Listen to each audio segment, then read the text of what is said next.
You're in for a treat today. I'm making Bohemian dumplings. You probably saw me eating that when I was in Prague last summer.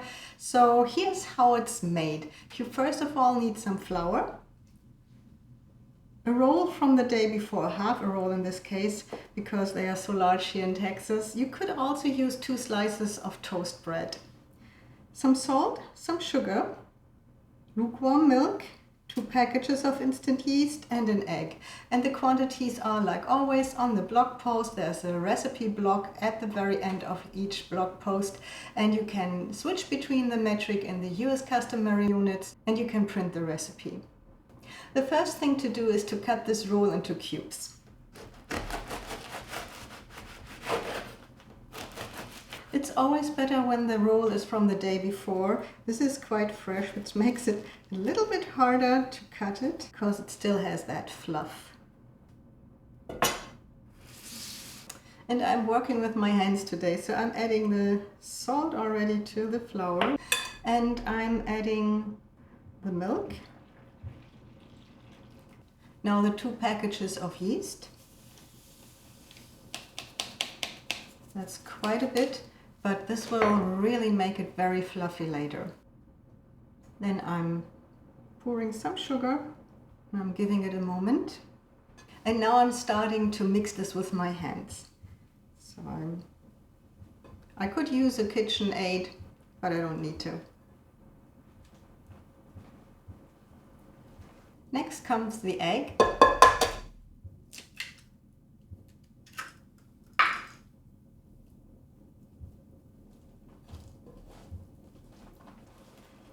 You need this until you have a really nice even dough. I had to add a tiny bit of milk because flour has different properties depending on the brand, or also sometimes on the different charges. So you want this to be a soft, nice dough, but not too hard. Okay, I think I'm getting there. So now I have to knead in all these little cubes from the rolls, and that is always some fun.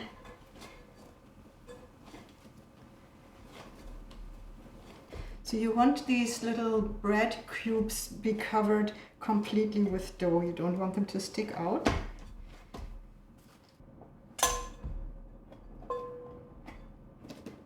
Okay, so if you have some that stick out like this one here, you just press them in with your finger and close the gap.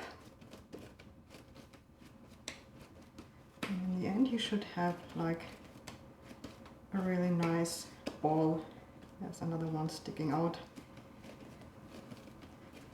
like this. Okay. I will cover this now and let it ferment for about an hour. It should double in size, so put it at a warm place without any drafts and wait for an hour. This is what it looks like after an hour of proofing. Very nice. You will probably notice a difference in the sound quality. I noticed that the top microphone was not turned on earlier, and I was only recording with the front microphone, which is farther away from me and therefore has a different sound quality. I hope you don't mind that. So what to do now? I have to put this into 2 portions and shape them into 2 logs. Let's see. Doesn't have to be exact. So I'm shaping these logs now. I'm not really doing too much to this dough. Okay, I'll set this aside for a moment. Here's how it is traditionally made. You have a large pot with some water in it, and then you use a kitchen towel that you put over this pot.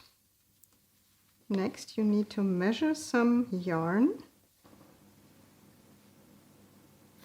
and it is necessary that your pot has a little bit of, how can I say that, it goes around a little bit. So if it's completely even then you can't really use it for this purpose. I'm now using this yarn to fix the kitchen towel to the pot. And then you want this to go a little bit inside, but not too much, so that you can later put on one of these logs onto this kitchen towel. Now I bring this to a boil. Unfortunately, this towel is a little bit large. I should have chosen a smaller one. Anyway, I put this on the stove. Once the water is boiling, I will add one of the logs on top of this and let it steam in there. So that is how it's traditionally made. But I know that most people now just put it into the water and boil it. The difference is not too big, but it becomes fluffier if you steam it like this. You can also use other steam utensils and it works as well. But I wanted to show you the traditional way to do it.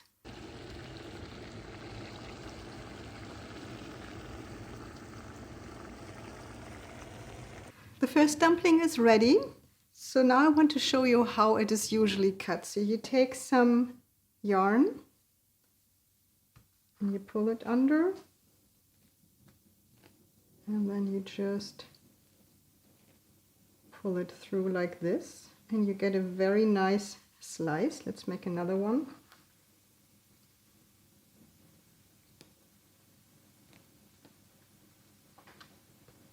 Here you can see it a little better. So this is what it looks like in the end. And it's usually eaten with some goulash. A recipe for that is here. And also often with a very nice gravy and another kind of meat. I like it with just some red cabbage and some gravy and the Bohemian dumplings. That's all I need. I hope you enjoyed this video. Check out the gravy for this recipe, also the red cabbage that you will find on my channel. And I hope you check out some more of my videos. Thank you for watching.